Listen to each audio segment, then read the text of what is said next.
त्रिकालवर्ती 9 देवताओं की, मूलायक श्री अरनाथ भगवान की, आचार्य भगवंत गुरुवर श्री विद्यासागर जी महाराज की, परम पूज्य आचार्य श्री समय सागर जी महाराज की, परम पूज्य मुनिवर श्री ददूर जी महाराज की।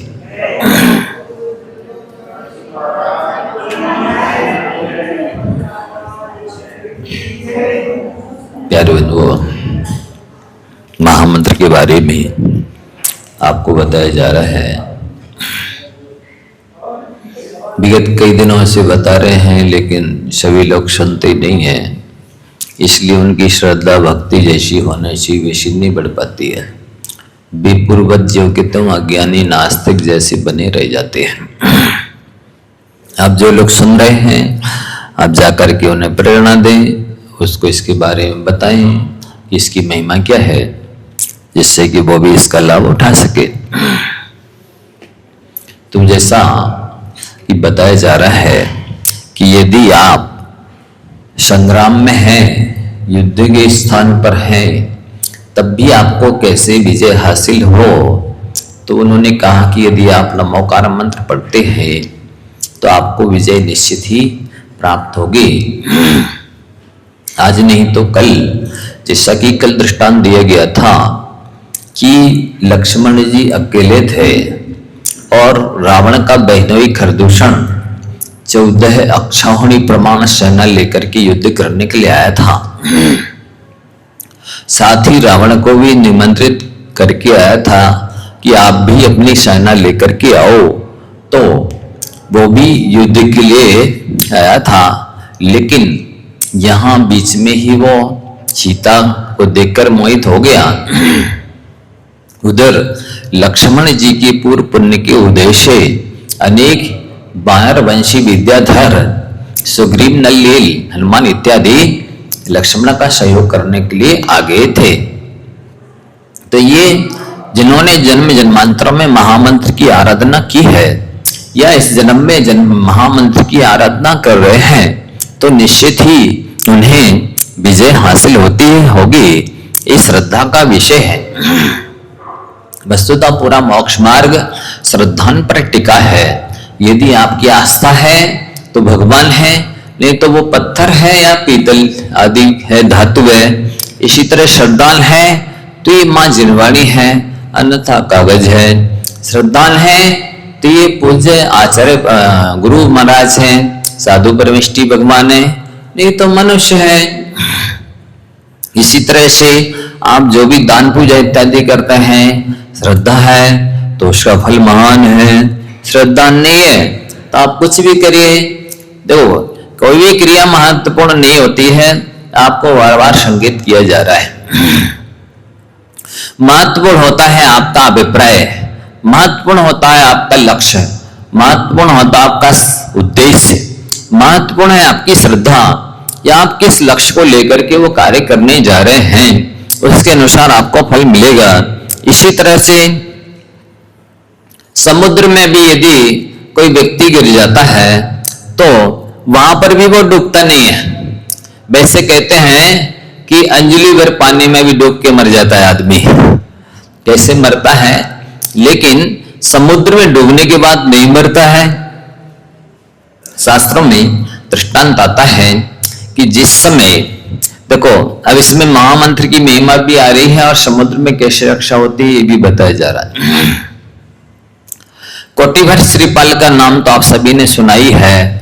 अष्टानिक महापर्व के अवसर पर सिद्ध चक्र इत्यादि जो विधान हुआ करते हैं, तो उसके दौरान बताया जाता है कि मैना सुंदरी ने कोटिभट श्रीपाल का कुष्ठ रोग सिद्ध चक्र विधान के द्वारा गंधोदक से ठीक क्या था।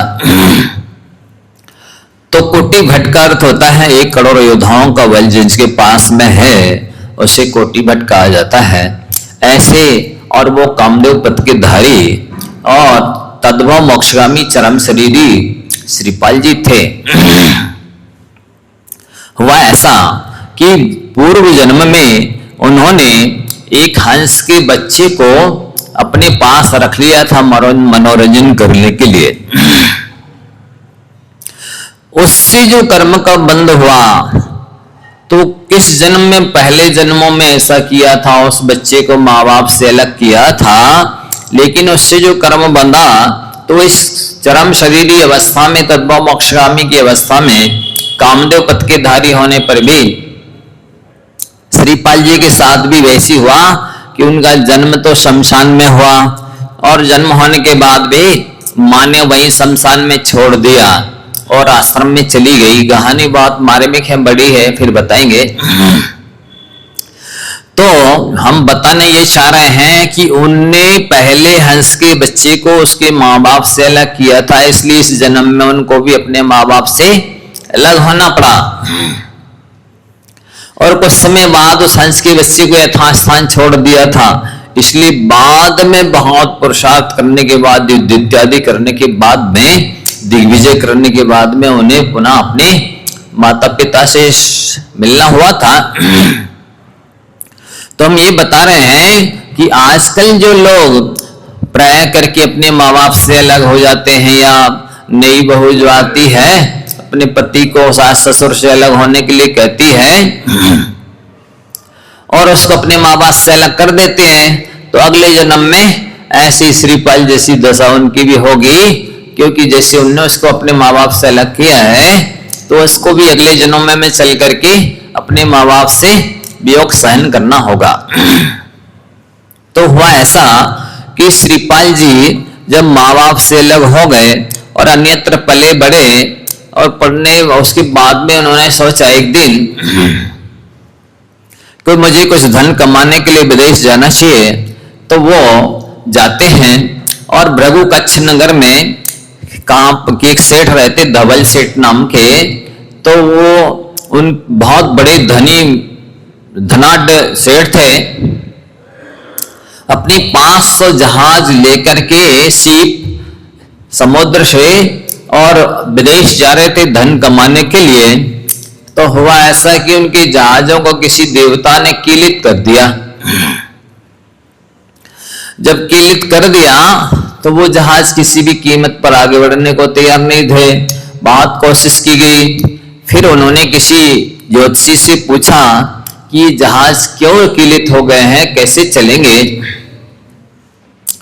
उस ज्योतिषी ने बताया कि किसी क्षुद्र देवता ने इनको कीलित किया है और एक कोई व्यक्ति आएगा जो नमोकार मंत्र पढ़ करके इन जहाजों को चलाएगा। तो शेठ ने अपने वर्कर्स भेजे यहाँ वहां, नौकरों को, कर्मचारियों को, कि पता लगाओ, देखो कौन सा व्यक्ति है जो 32 लक्षणों से संपन्न है, उसको लेकर के आओ। श्रीपाल जी नगर के मार्गों से भ्रमण करते हुए इधर उधर घूम रहे थे, तो इनके शेठ के नौकर उनको लेके गए कि आप चलिए, मेरे शेठ जी ने आपको याद किया है। ठीक है, गए तो उन्होंने उनका सम्मान किया और उनसे निवेदन किया कि भाई हमारे जहाज नहीं चल रहे हैं, आप प्रयास करें। तो उनका ठीक है, और नमोकार मंत्र पढ़ के जैसी हाथ लगाया वो क्षुद्र देवता नष्ट हो गए, जहाज आगे बढ़ गए। नमोकार के मंत्र महिमा देखिए जरा। नमोकार मंत्र पढ़ के हाथ लगाया कि सारे के सारे 500 जहाज चल गए और देवता जो कीलित किए थे वो नष्ट हो गए। तब धवल सेठ ने निवेदन किया कि आप मेरे साथ व्यापार करने चलें। तो उन्होंने उनको अपना धर्म पिता बना लिया और उनकी बात मान ली। ठीक है, आगे चलते हैं। तो वो आगे जा करके एक सहस्रकुट जिनालय के दर्शन करने के लिए जाते हैं। वो वर्षों वर्षों से बंद था। तो फिर नमोकार मंत्र पढ़ के इन्होंने हाथ लगाया तो दरवाजा भी जिनालय का खुल गया। तो वहां पर जो व्यक्ति नियुक्त था उसने कहा कि भाई आपको हमारे राजा ने याद किया है, आप चलने का कष्ट करें। पहले श्रीपाल जी ने सहस्रकुट जिनालय के दर्शन पूजन भक्ति की। इसके बाद उस व्यक्ति के साथ में गए तो राजा ने कहा कि भाई हमसे एक ज्योतिषी ने कहा था कि जो व्यक्ति सहस्रकुट जिनालय के दरवाजे खोलेगा वही आपकी लड़की रण मंजूषा का पति होगा तो फिर आप हमारी लड़की के साथ विवाह स्वीकार करें। तो उन्होंने स्वीकृति दे दी, शादी हो गई। और फिर इसके बाद में वो रण मंजूषा को लेकर के आते हैं जहाज में, फिर आगे बढ़ते हैं व्यापार के लिए। तो हुआ ऐसा, अभी दो जगह देखना, नमोकार मंत्र पढ़ करके और एक जगह तो जहाज चला दिए और दूसरी जगह शासकोट जनालय के दरवाजे खोल दिए। अब वो नमोकार मंत्र पढ़ करके और जहाज में बैठ करके व्यापार के लिए आगे बढ़े। और आगे बढ़ते हैं तो धवल सेठ की दृष्टि रण मंजूषा के ऊपर पड़ती है। तो उसको लगता है कि अरे ये तो मेरी स्त्री होनी चाहिए थी, ये कहाँ श्रीपाल की स्त्री है। ये काम करो, श्रीपाल को किसी तरह से समुद्र में गिरा दिया जाए तो फिर ये मेरी स्त्री बनी जाएगी, कहाँ जाएगी, समुद्र से छोड़ करके, भाग करके। उन्होंने लोगों को लोभ दिया कि भाई हम इतने लाख रुपए देंगे, आप श्रीपाल को समुद्र में गिरा दो किसी तरह से। तो उन्होंने लोभ में आकर के और एक तरीका अपनाया, शोरगोल हल्ला किया कि भाई कोई एक घड़ियाल जहाजों को पलट सकता है, कोई आगे तूफान आने वाला है। और ऐसा हल्ला किया, शोरगोल किया। तो वो श्रीपाल जी एक रस्सी के सहारे मस्तूल पर ऊपर चढ़ करके देखने लगे कि कहां से उपद्रव आ रहा है, कहां पर तूफान आ रहा है। और जैसे वो ऊपर चढ़े तो उस लोभी व्यक्ति ने, जिसको पैसे दिए थे सेठ ने, वो रस्सी काट दी। तो श्रीपाल जी धड़ाम से समुद्र में गिर गए। जैसे ही समुद्र में गिरे तो उन्होंने पुनः नमोकार मंत्र पढ़ा। और जैसे ही नमोकार मंत्र पढ़ा तो उन्हें एक अच्छा लकड़ी का पटिया जैसा मिल गया। और वो नमोकार मंत्र पढ़ते हुए उस लकड़ी के पटिया के सहारे तैरते तैरते समुद्री किनारे पहुंच गए। अब पहुंच गए, वहां जाकर के उतर गए, उससे पटिया से बाहर निकले, पास में जो नगर शहर था वहां गए। अपनी कला कौशल के माध्यम से उन्होंने राजमंत्री पद प्राप्त कर लिया। और वहां जो उस राजा की पुत्री थी गुणमाला, उसके साथ शादी भी हो गई। और राजा महाराज बहुत सारा आधा सा राज दहेज में राजा ने दे दिया। वहां रहने लगे आराम से। जब सेठ समुद्र पार करके आया और वहीं उसी नगर में पहले रत्नों का थाल लेकर राजा से मिलने गया, फिर उसे व्यापार करना था, तो सोचा राजा को पहले अपने खुश कर लेना चाहिए। थाल लेकर गया। जैसे ही राज दरबार में पहुंचा, राजा को उसने रत्न थाल भेंट किया। बाजू में दृष्टि पड़ी, अरे ये कौन व्यक्ति बैठा है, ये तो लगता है वही श्रीपाल है जिसे मैंने समुद्र में गिरवाया था। लगता है मेरा कार्य सफल नहीं हुआ। तो उसने क्या किया, एकदम तुरंत बाहर निकला और सोचा इसको तो किसी तरह इस पद से हटाना चाहिए, राजा की दृष्टि में गिराना चाहिए, अन्यथा ये श्रीपाल तो कुछ भी कर सकता है मेरा, क्योंकि मैंने इसे समुद्र में गिराया था। तो अब इसके हाथ में राजा भी है और ये स्वयं मंत्री पद पर आसीन है। तो बाहर निकल करके उसने पूछा, भाई ये राजा के बाजू में जो बैठे हैं वो कौन है? लोगों ने बताया कि ये तो समुद्र तैर के आए हैं और अब वर्तमान में राजा के जमाई भी हैं और मंत्री पद पर आसीन है। उसके छक्के छूट गए, क्या किया जाए। तुरंत उसने विचार बनाया, कुछ भाणों से कहा, भाई तुम एक काम करना, हम तुम्हें इतने इतने पैसे देंगे, ये जो राजा के बाजू मंत्री है ना, जाके उसको पकड़ लेना और कहना नहीं आप लोग नृत्य गान करना, और जैसे ही मंत्री आप लोग को पारितोषिक देने के लिए आए, आप लोग इसे पकड़ लेना कि नहीं तो हमारा बेटा है, ये भाई है, ये पति है इत्यादि बोल करके और रोने लगना। बस इससे राजा उससे रुष्ट हो जाएगा और उसको फांसी की सजा दे देगा। तो जो निम्न स्तर के लोग होते हैं भी थोड़े से ही लोभ में डगमगा जाते हैं और निकृष्ट से निकृष्ट कार्य करने के लिए तत्पर हो जाते हैं। तो उन भाणों को पैसा दिया गया तो वैसा ही करने के लिए तैयार हो गए। और वह ऐसा कि उन्होंने जाके जैसे अपना गाया बजाया नाचा और श्रीपाल जी उनको पारितोषिक देने के लिए आए, उन्होंने पकड़ लिया और रोने चीखने चिल्लाने लगे, और ये तो मेरा भाई है, बहुत दिन बाद मिला।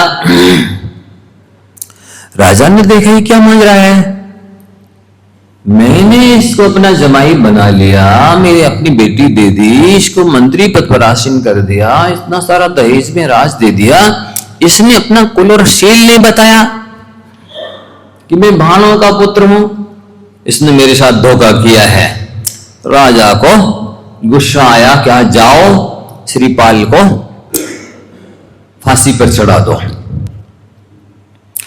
तो जल्लाद जो थे और श्रीपाल को ले जाने लगे।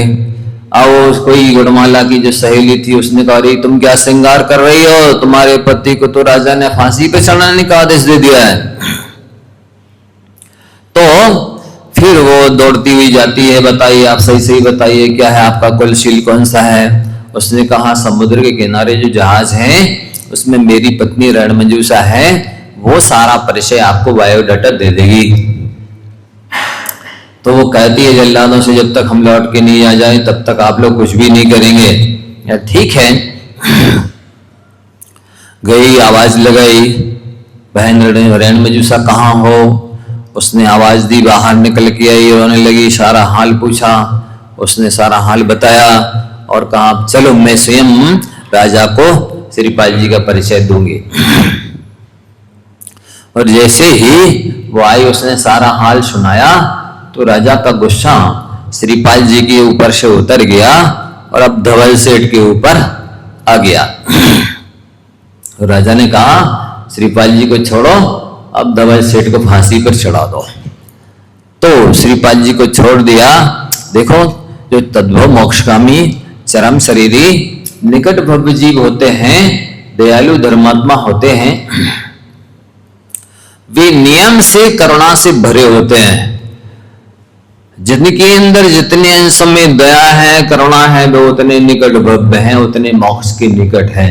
जिनका हृदय जितना कठोर है, कलुषित है, दया से रिक्त है, रहित है, आप मान के चलिए कि वो मोक्ष से उतने दूर हैं, वो उतने दूर भव्य हैं। तो श्रीपाल जी क्या बोलते हैं, नहीं राजन, आप इन्हें क्षमा कर दीजिए, मेरे धर्म पिता है।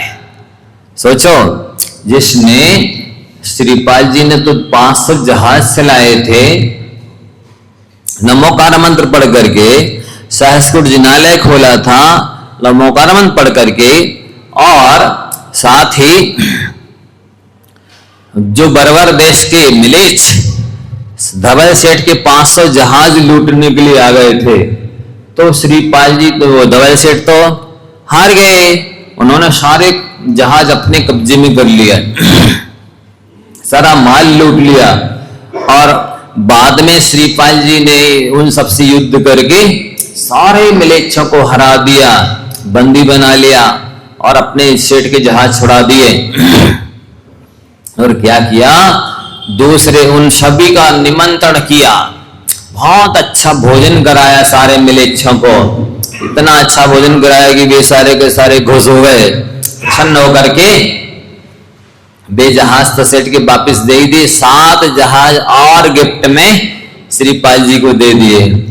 फिर आगे बढ़े तो देखो श्रीपाल ने कितना उपकार किया धवल सेठ का। जहाज चलाए, सहस्कुट जिनालय खोला, दरवाजे दर्शन करवाए, नमोकार मंत्र पढ़ के 2 जगह, तीसरी जगह पुनः ये मृष लूट के ले जा रहे थे, फिर सारे जहाज वापस करवाए हैं। और यहाँ फांसी लग रही थी तो फांसी लगने से बचाया, 4 उपकार किए। और सेठ ने उल्टा अपकार किया, उनको क्या अपकार किया, उनकी पत्नी रणमंजूषा के साथ बलात्कार करना चाहा। सो रणमंजूषा ने भी नमोकार मंत्र पढ़ा, उसके नमोकार के प्रभाव से और शील के प्रभाव से जल देवता ने धवल सेठ की बहुत पिटाई की।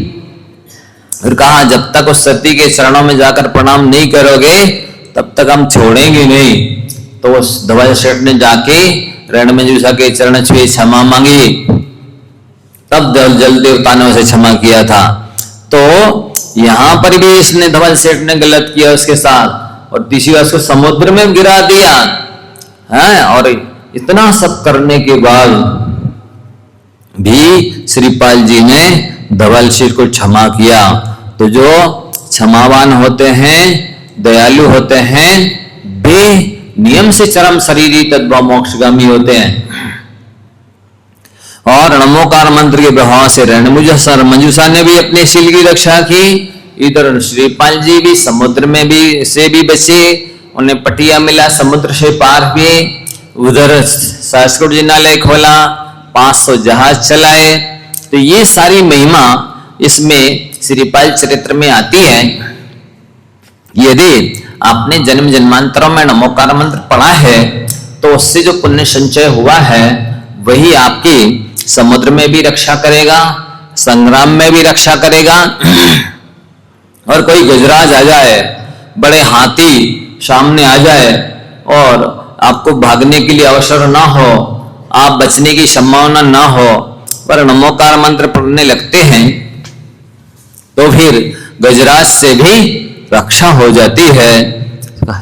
पुराण ग्रंथों में अनेक कहानियां आती हैं जिनको आप लोगों को पढ़ करके अपने पुण्य और पाप पर विश्वास करना चाहिए कि वाकई में कोई दुख देने वाला, कोई प्रतिकूलता खड़ी करने वाला, कोई कष्ट में डालने वाला, संकट में डालने वाला यदि है तो वो है पाप। और कोई सुरक्षा करने वाला, कोई सहयोग करने वाला, कोई सुखी करने वाला, कोई स्वर्ग मोक्ष में भेजने वाला यदि है तो वो है पुण्य। और वो पुण्य पंच परमेष्टि की सेवा, भक्ति, पूजा जहां से उत्पन्न होता है तो उससे भी रक्षा हो जाती है। यदि कोई सांप भी आप जा रहे हैं और सामने सांप आ जाए तो उससे कैसे रक्षा कर सकते हैं?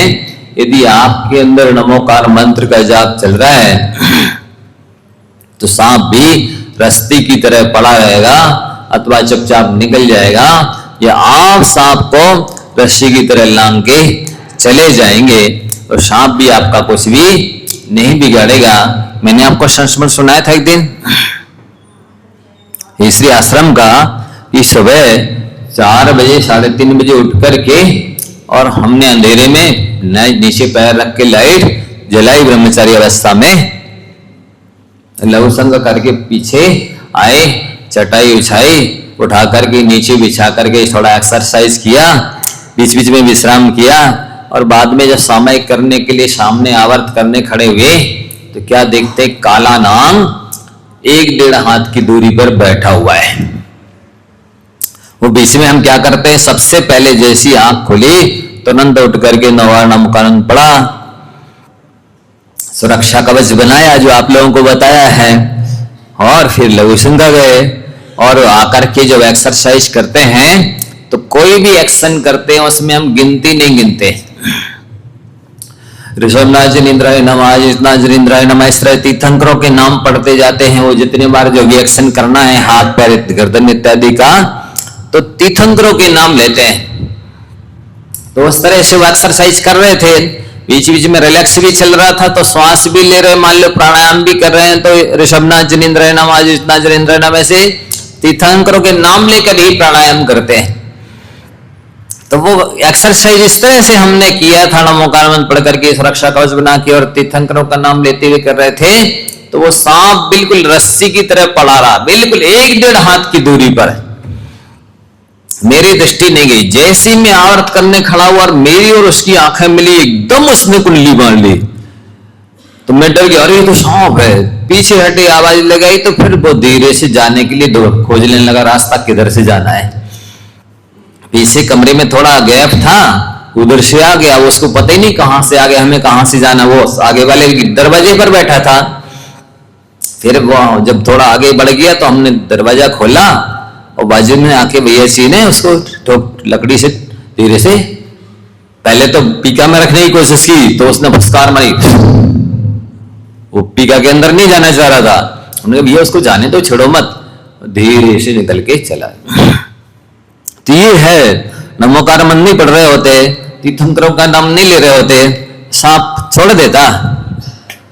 उससे जो पुण्य संचित था हमारा पिछले जन्म का, उससे वैर नहीं था, पाप का उदय नहीं था, नमोकार मंत्र पढ़ रहे थे तो बैठा रहा वो भी बाजू में और हम वहीं पर लेटे रहे, कुछ भी नहीं हुआ। तो ये बहुत महिमा है। अनेक तरह की विपत्तियों से तो हम खुद ही बचे, हमें खुद ही आज चिंतन करके आश्चर्य होता है, ये वाकई में हमें तो विवेक था ही नहीं। यदि जन्मांतरों का पुण्य नहीं होता, नमोकार मंत्र पढ़ने की हैबिट नहीं होती, हम तो कभी के मर गए होते, हम तो कभी के दुर्घटनाग्रस्त हो गए होते। हम थोड़ी विवेक से बचे हैं, पुण्य ने बचाया है, पुण्य ने ही रक्षा की है। तो आप लोगों को भी विश्वास होना चाहिए। आप अहंकार धारण करते हैं कि मैं ऐसा करता हूं, मैं ऐसा करता हूं, मैं इनको पालन कर रहा हूं, इनका पोषण कर रहा हूं, इनकी रक्षा कर रहा हूं। वस्तुतः आप क्या करते हैं? सामने वाले का पुण्य होता है, सामने वाले का पुरुषार्थ होता है, वो पुण्य आपसे उसकी रक्षा सेवा कराता है। आप सुरक्षा नहीं करते, उसका पुण्य कराता है। इसलिए अपन को अपने पुण्य पर विश्वास होना चाहिए और महामंत्र की आराधना करके पुण्य को ही बढ़ाते रहना चाहिए। फिर सिंह है, मान लो शेर भी आ जाए तो भी आप यदि नमोकार मंत्र पढ़ रहे हैं तो वो शेर भी आपका कुछ भी नहीं बिगाड़ेगा। एक बार पंडित पन्नालाल जी साहब ने संस्मरण सुनाया था कि गणेश प्रसाद वर्णे जी का नाम सुना आप लोगों ने? गणेश प्रसाद वर्णे जी महाराज छल्लक जी थे, वो जन्म से जैन नहीं थे, जन्म से जैन नहीं थे, अशाटी थे। तो उनके घर के सामने दिगंबर जैन मंदिर था और मंदिर के सामने एक चबूतरा था, उस पर बैठ करके लोग पद्म पुराण का वाचन करते थे। तो वो उसके पिताजी और वो बच्चा गणेश प्रसाद वो पद्म पुराण सुनते थे, जैन रामायण। उनको सुन करके लगा कि अरे हमने जो जन्म से वैष्णव रामायण पढ़ी है उसमें तो कई चीजें काल्पनिक लगती हैं, ऐसा संभव नहीं जो उसमें लिखा है। ये जो जैन रामायण इसको पढ़ने पर लगता है कि हाँ महापुरुषों का स्वरूप ऐसा होना चाहिए। तो उनकी जैन धर्म के प्रति अटूट श्रद्धा हो गई। तो उन्होंने अपने बेटे से कहा, बेटा गणेश तुम अपने जीवन में कभी भी जैन धर्म को नहीं छोड़ना और नमोकार मंत्र के प्रति अटूट श्रद्धा रखना। तो उन्होंने अपने बेटे को सुनाया, बेटा मैं एक बार बैल पर सामान लाद करके पास के गांव में बंजी करने जा रहा था। तो जंगल में जैसे ही पहुंचा तो एक शेर लगभग 100 मीटर की दूरी पर मुझे दिखा और मैं नमोकार मंत्र पढ़ने लगा। मुझे लगा अब तो दोनों ही गए, तो मैंने सामान बैल के ऊपर से नीचे उतार के रख दिया और नमोकार मंत्र पढ़ने लगा। और थोड़ी देर के लिए मैं तो बैठ गया जाप करने नमोकार मंत्र की। बैल को खुला छोड़ दिया कि भाग जाए, अपनी रक्षा स्वयं कर ले। बैल तो दिख ही रहा है 100 मीटर की दूरी पर, जैसी उसको गंध आएगी या सिंहावलोकन करेगा देखेगा तो वो तो 2 छलांग में पकड़ लेगा। नमोकार मंत्र पढ़ने लगे।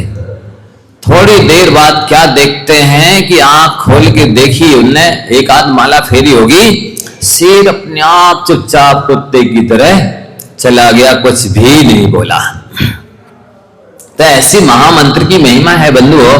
आप अपनी पूरी सुरक्षा भी महामंत्र के माध्यम से कर सकते हैं, व्यवस्था भी कर सकते हैं और भविष्य भी उज्जवल बना सकते हैं।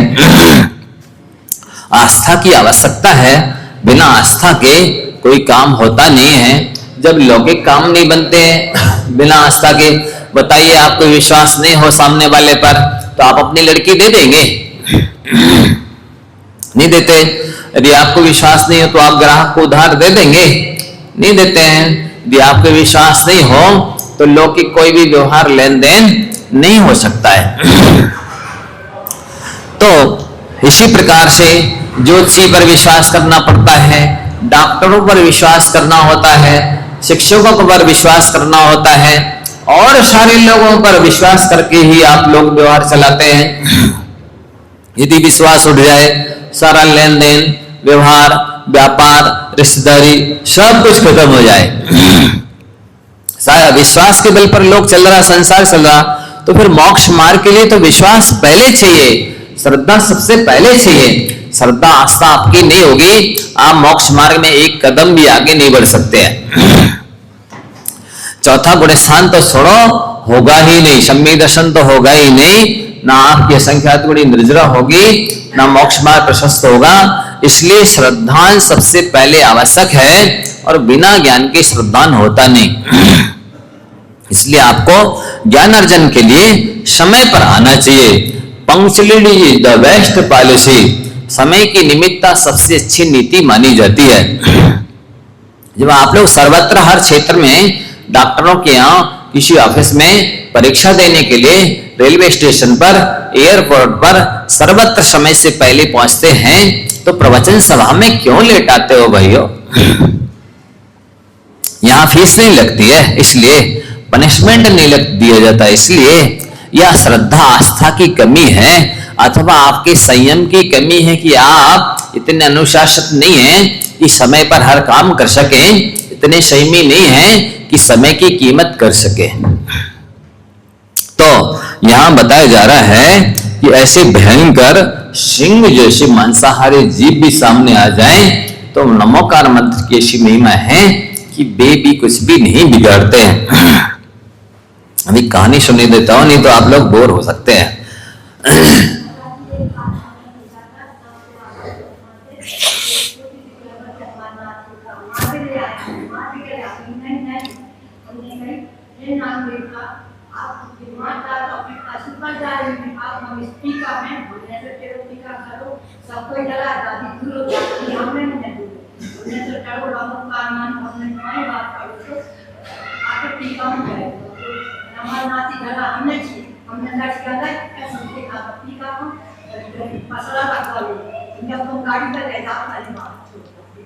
हाँ, वो तो महिमा तो है ही नमोकार मंत्र की,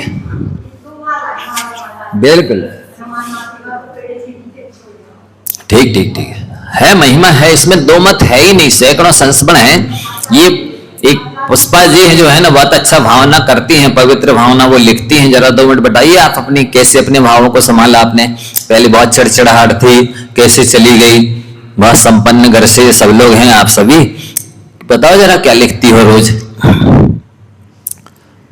सुनो जरा इनकी परिणाम सुनो। आप ऐसा यदि करने लग जाएंगे तो आपका सब पॉजिटिव हो जाएगा। उस तरफ मुंह करके जोर से सुना दीजिए जरा।